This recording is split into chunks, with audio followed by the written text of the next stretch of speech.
From the day we are born, we're programmed to grow, learn, and broaden our perspective. But once we reach adulthood, it can take a conscious effort to continue exploring, evolving, and transforming our identity. I'm Kim Forrester. You're listening to the Eudaimonia podcast, and today it's time to go deep into the topic of growth. Welcome to Eudaimonia, the podcast that is all about flourishing. Plug in, relax, and get ready for the goodness as we explore the traits and practices that can help you thrive in life. With your host, Kim Forrester.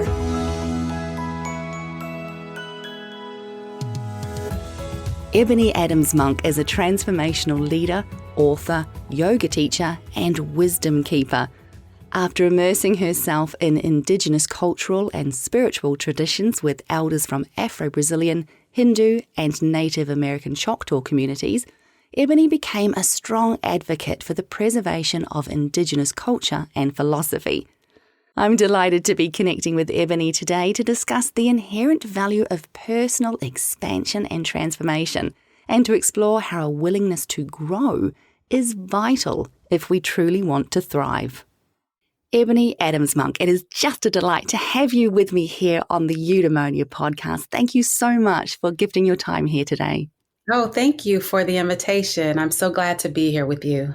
Ebony, a lot of your work is embedded in the Indigenous teachings and spiritual philosophies of the world. So my first question is pretty clear. What do the wisdom traditions of the world have to teach us about growth and transformation in the modern world? Such a lovely question. You know, when I think about it, all of these wisdom traditions, their cultures, their knowledge, their wisdom is still here. That is the epitome of growth and transformation, that wisdom could survive, could transform, could adapt to this modern world.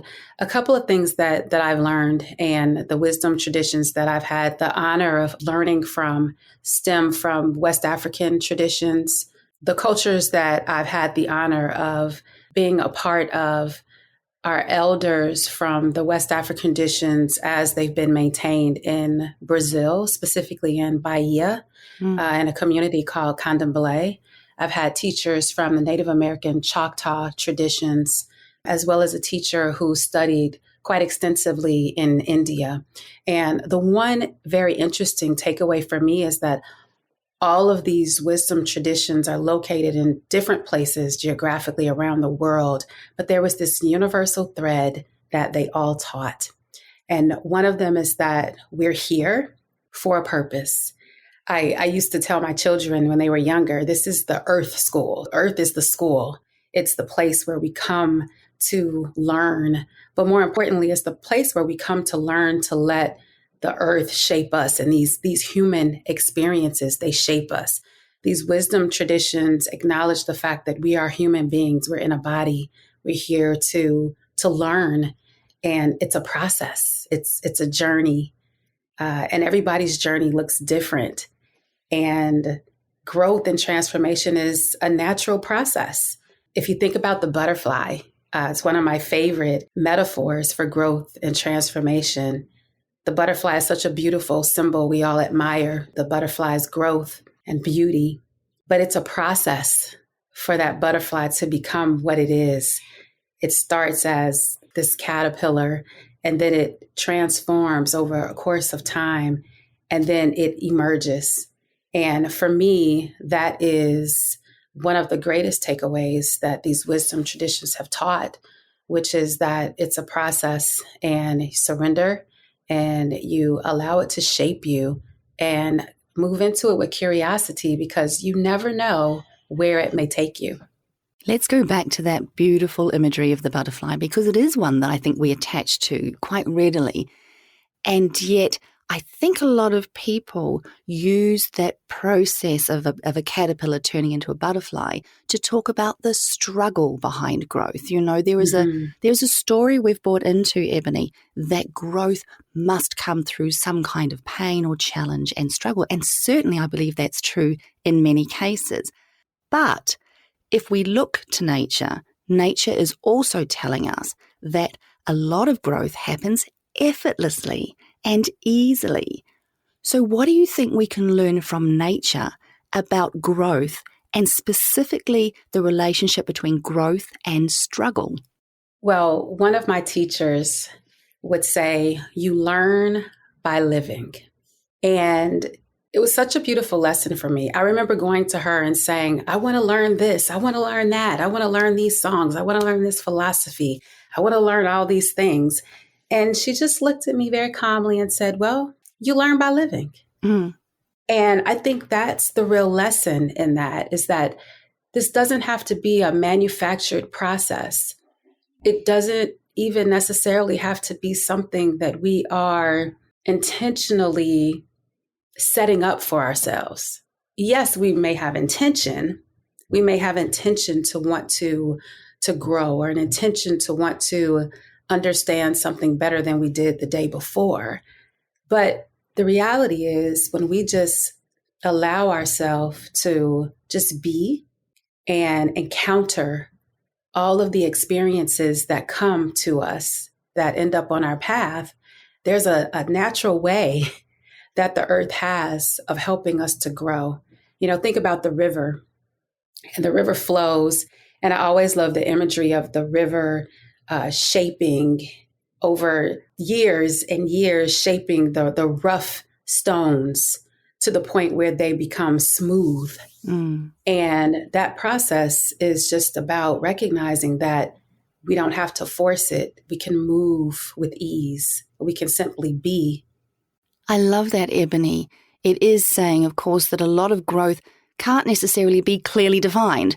A lot of the growth that we go through on a day-to-day basis is so subtle and so effortless, because it's just growth through living, that we can't then go home and sort of place a tick in the to-do list and say, yeah, I learned that today, or I grew in that way today. But here's another interesting thing that I discovered while I was researching for this interview. Children grow while they sleep, and plants actually grow best at night. So is there a parallel for us there, do you think? If we expand on this idea of growth coming through living and growth coming through situations where we're not necessarily putting in an effort, do you think we grow best when we are quiet and still and resting? Well, I think that depends. And this is where the indigenous cultures that I've been a part of have really played a little bit of a different role than what some of us may think when we think about growth or transformation. Many times I have an image going through my head right now of sitting in the yoga studio on my yoga mat and breathing and meditating and being very still and quiet. And there certainly is strength and power in reflection. There is strength and power in allowing ourselves to settle and be still, so that our body can reset, so that our minds can be clear, so that our entire being can be in harmony. On the other end of the spectrum, you know, in West Africa, we sing and we dance and we play the drums. And there is a lot of growth that comes from that. I've had some magical nights that I can recall of listening to the music and the drum beats and the harmonies, and listening to the women in the community singing and clapping their hands. And when that night is over, recalling the power that came from that. So I think it depends. Sometimes we need quiet, and sometimes we need to move our bodies, because there's wisdom in our bodies as well. Is it wise to be rooted into something as we grow, as a plant is in the earth? And if so, what is it that you are rooted into, Ebony? What grounds you as you expand your experience of life? Yes, I think it's imperative to be rooted in something. Otherwise, we flit about, and that can be fun, to be adventurous and to move about. I always say, be rooted to the earth, right? So we know where center is. We know where home is. But let your branches, let them go. Let them be free. Go and explore. For me, I'm rooted in my body. So I spend time walking. Walking the earth is a very grounding and rooting experience for me. I've had dreams where my head is just lying gently on the earth, the green of the earth, very grounding and a rooted experience.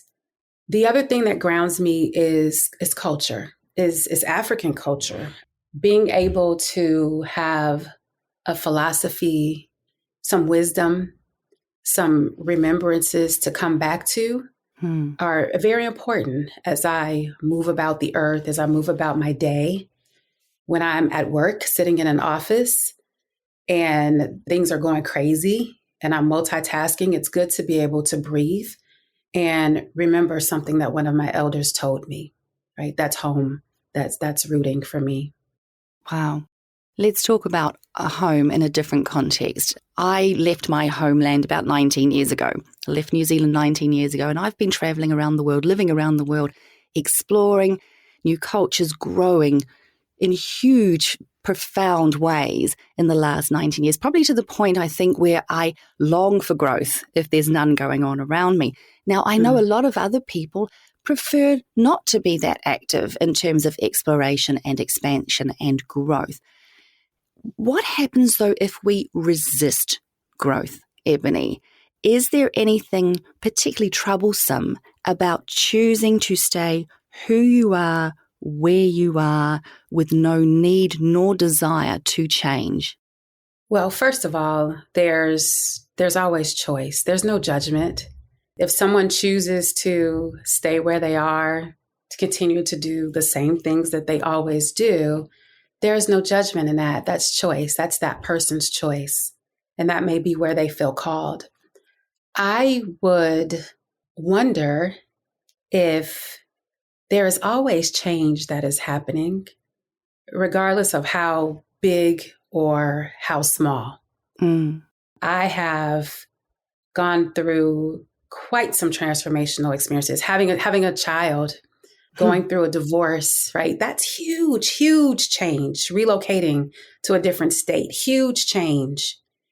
In many ways, I was forced to grow. Right? You can't go through that much change, and not really move ahead and experience and learn something. But sometimes it's the little things that are just as impactful as some of those bigger changes in our lives. So certainly, if there is an opportunity to grow and we choose not to, well, I always say that lesson will come back again. That opportunity will certainly present itself again. They always do. Do you feel that there are signs in our lives, because we can get very comfortable, even those of us who are adventurous can become comfortable to the point where we are literally ignoring those signs, where life is stepping in, the earth is stepping in, the universe is stepping in and saying, hey, you're being invited into a new way of being. You're being invited to grow in this particular way. I think of the butterfly inside the cocoon, and it's being called now to break out and become a flying butterfly. Are there signs that tell us, hey, life is actually asking you to grow here, and you are choosing, perhaps unconsciously, but you are choosing to ignore the compulsion to grow in that way? I believe so. From a very practical standpoint in my own life, what I've noticed is people will come to me and ask me for something. And advice, let's say advice. Now, let's say I've decided I'm not going to give people advice about a particular topic. I don't want to participate in that. And someone may come to me and ask me that very thing that I'm running from. And I don't engage. The next thing I know, somebody else comes, and then someone else comes, and then someone else comes. So the reason actually why I've written articles in some of the books that I have is because the messages would not go away. So when you see that the same thoughts, the same desires, the same people show up time and time again, I always like to say, this is maybe for a reason. Perhaps I should investigate this. Yeah. Perhaps, right? even nature has a way of showing up. I like to walk outside. There are a lot of trees, a lot of nature trails where I live. And it is not the rare occasion for me to see a hawk that may symbolize my need to open up, perhaps, and be more open. And to see a hawk 3 days in a row, right? And so there are things like that I've learned to pay attention to. These wisdom traditions teach us to pay attention, observe what's happening around us. I love that whole idea of nature speaking to us. And I cast my mind back to the last 18 months through the COVID-19 pandemic. And it seems to me that the earth has provided us as a species an opportunity to grow in some really important and profound ways.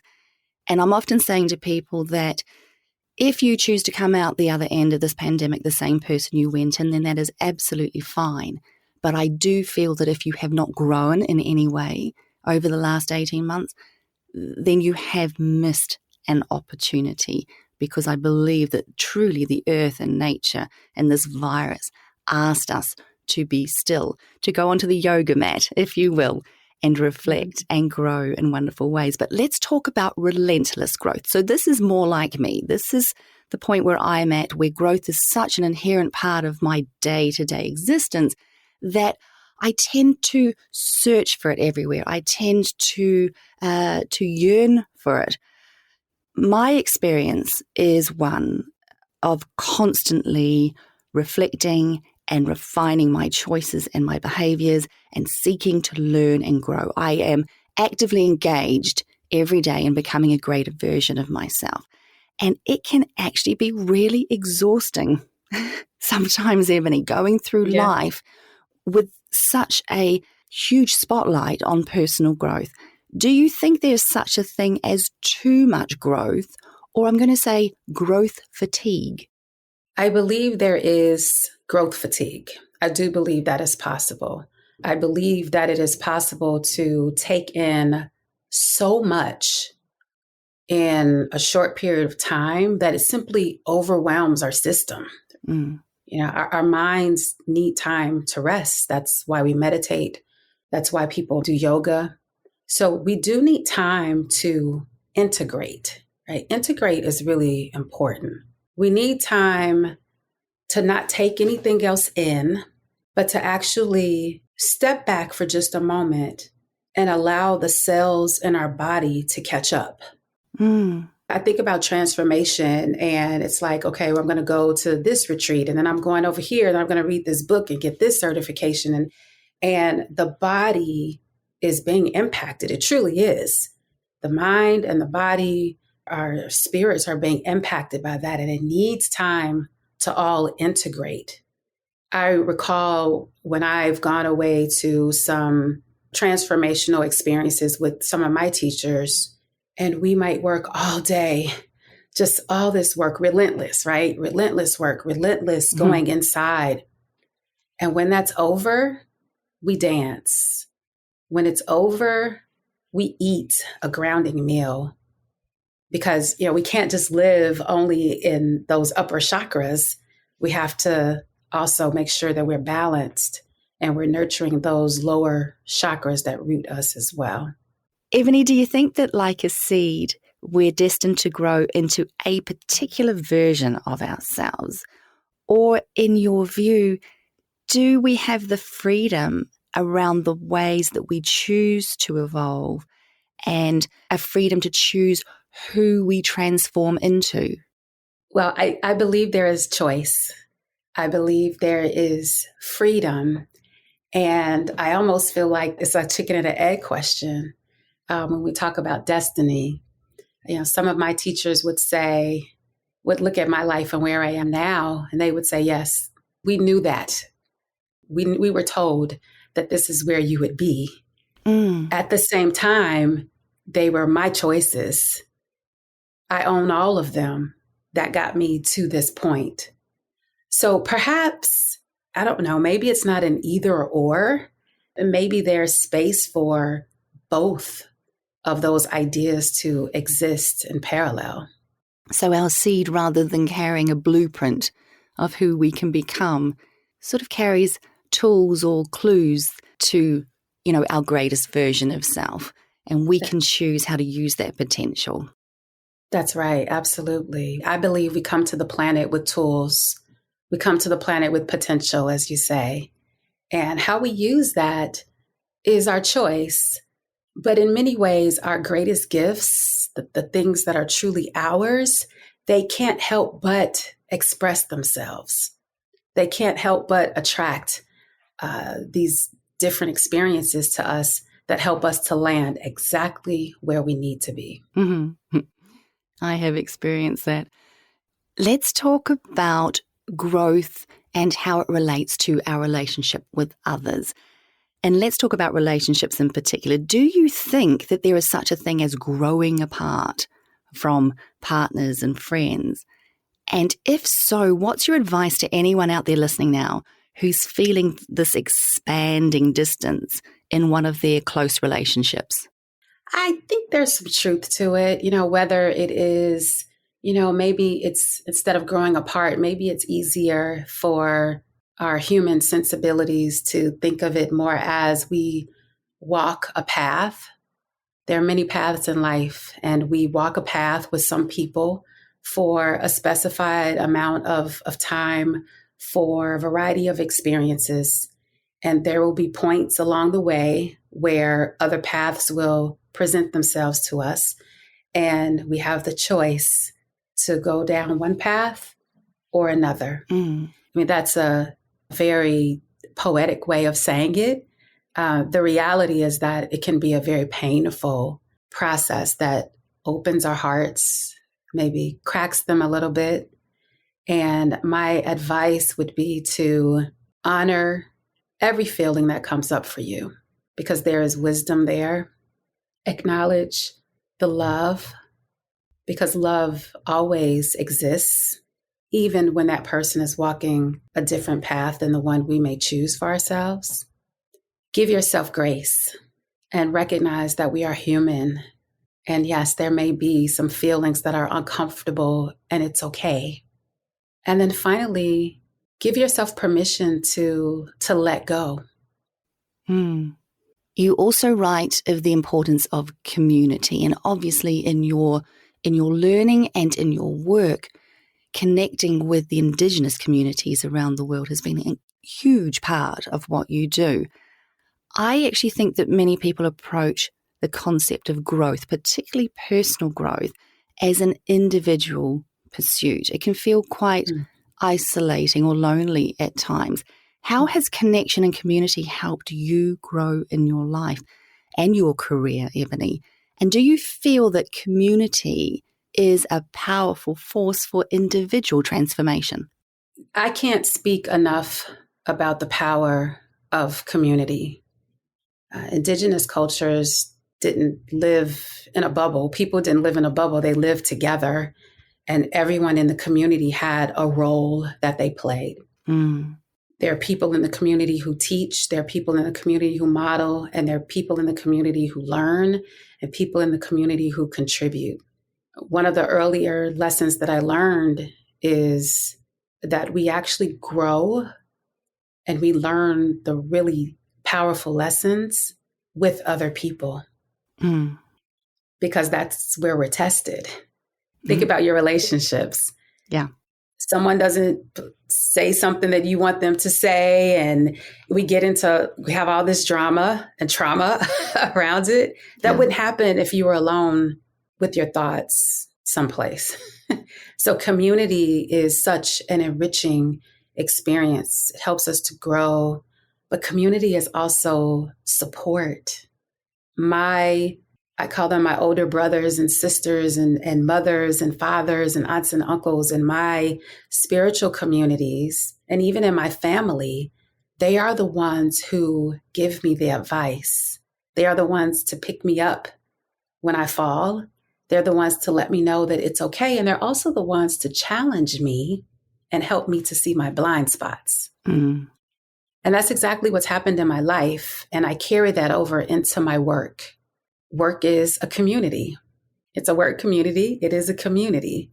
There is a vision. there is a purpose. People are working together most of the time toward a specific goal. There are people who have been working in their offices at their jobs for 30 years, and some have been there for 2. So it is a mirror. It is a mirror to those indigenous communities that have raised me and taught me so much. And we have the same opportunity to do that at work. I hear you talking about, receiving advice and being challenged by people that you love and trust in your community. And it strikes me that we can all grow in really profound ways if we are willing to hear others' perspectives. But that takes an awful lot of humility, Ebony. And you do write that humility is very important for growth. And surrender as well, you say, is vital if we want to transform. So what are we surrendering to when it comes to our growth? And why is humility so important? I believe we're surrendering to ourselves. We're surrendering to ourselves because ultimately what we all really want is to be ourselves, our true selves, to have that emerge and express itself in the world. And humility is so important in that process because it's very difficult, as you allude to hear if we're not being humble. It's very difficult to learn something new if we think we already know the answer. My final question, Ebony, is one that I ask every guest on the Eudaimonia podcast. Can you offer a morning reminder? So this may be a practice, a mantra, perhaps a favorite affirmation, something that can help my listeners grow as they go about their day. I absolutely can. Yes, I would love to. I have 2. One is really quick. The other one is a little bit longer. So on your busy days where you barely have time to get yourself together, one of the things I would offer is to breathe. Just breathe, right? Quite profound. So with the in-breath, breathe in, I, and with the out-breath, am. I am. A very simple mantra, but to me, it also speaks to the power of the micro growth that happens with every breath and in every moment. It's acknowledging the fact that right now, I am. Wow. And you have a second practice. The second practice is a visualization meditation. And when I think of growth, I think one of the most popular metaphors is the flower. And so similarly, in the morning, find time for stillness, close your eyes, put your feet on the floor, or if you're lying down, lie, comfortable position, and just begin to breathe. Don't have to force it. Don't have to do anything special. Just acknowledge your breath in and out, and then begin to notice yourself sitting or standing or lying in a field of beautiful flowers. Flowers for as far as you can see. Lots of colors, beautiful broad petals, opening to the sun, blooming. And then imagine your arms just outstretched, just taking all of that in. And then just bring it into yourself, hugging yourself, and then continue to breathe. And you can do that for as long as you like, just continuing to stay with the breath and envisioning that. Because the flowers are just such a beautiful reminder of growing from the earth and blossoming into a beautiful soul. There's so much beauty in those 2 practices there, Ebony. Firstly, because they are so simple. There's exquisite beauty in the simplicity of them both. Secondly, as you were sharing them, I realized you were bringing us back to the simplicity of just being alive, of just focusing on our breath. And it reminded me that growth doesn't have to be something that we try, and it doesn't have to be something that we pursue, and it doesn't have to be something that is particularly active. As you were saying, we grow through living. So thank you so much for reminding me in that moment that it is simply about coming back to the fact that we breathe in and out and that we are we're living here on the planet. That's right. Yeah. Ebony Adams Monk, your work is just so divine. It is so imbued with the beauty and the wisdom of the Indigenous cultures around the world. If people want to learn more about the work that you do, you have the most delicious little book called Leading Wise. Where can people find you? Leading Wise, you can read that and buy it on Amazon.com or also on IndieBound. And if you want to learn more about my work, you can always go to my website, ebonyadamsmonk.com. That's Ebony with an I. And I'm on all social media channels at Ebony Adams Monk. Well, it's just been an absolute pleasure, and I mean that from my soul. I'm feeling so inspired and relaxed in this moment, Ebony, for having this beautiful chat with you. So thank you for bringing your grace and your wisdom here today. And thank you for bringing the wisdom of the wisdom traditions. I truly appreciate you being part of the Eudaimonia podcast. Oh, absolutely. Thank you. Thank you. And to your listeners. As Mel Robbins once said, life is about growth and exploration, not achieving a fixed state of balance. You have a very limited time on earth to experience all that you can. Figuring out how to squeeze the most out of your family, work, and spirituality is your life's purpose. Go do it. You've been listening to the Eudaimonia podcast. If you'd like to learn more about how to live a truly flourishing life, please subscribe. Check out eudaimoniapod.com for more inspiring episodes, or come join me on Instagram at I am Kim Forrester. I'm Kim Forrester. Until next time, be well, be kind to yourself, and allow yourself to grow.